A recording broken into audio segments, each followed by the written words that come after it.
Oh, I'm just a beginner. Oh, baka hindi ako ma-hire kasi beginner lang ako. Then, why are you applying? Wala ka naman palang skill. Diba? So, if you are asking, pwede bang ma-hire kahit beginner? The answer is yes. I've seen it happen so many times. I've seen it happen to myself. I also am from a beginner state. No, wala akong any experience before, but I was hired by my client despite of that. Why? Because I showed them that I have the skill.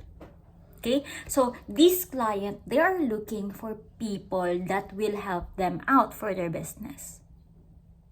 Just like you guys. Di ba naghahanap tayo ng client because you wanted a bigger salary? Naghahanap tayo ng client because you wanted to work at home. Same din yan sa mga clients. They're also looking for VAs to make their life easier. They're looking for VAs that will help their business. But if you're someone na wala ka namang maiaambag sa business nila, bakit ka nila i-hire? Diba? So, una-una mong gagawin dyan is you have to build your skills muna. Ano ba yung skills na pwede mo mai-offer sa mga clients? Be confident, be good at that skill.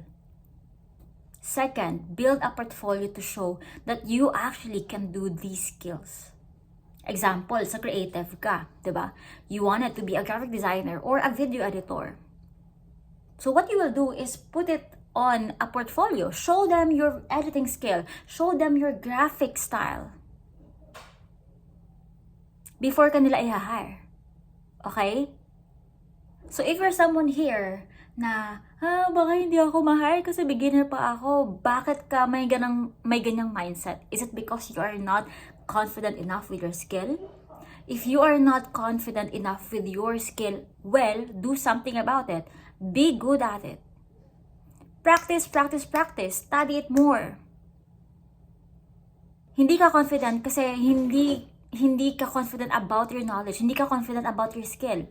For you to be confident enough with your skills, with your offerings, you have to really be good at it.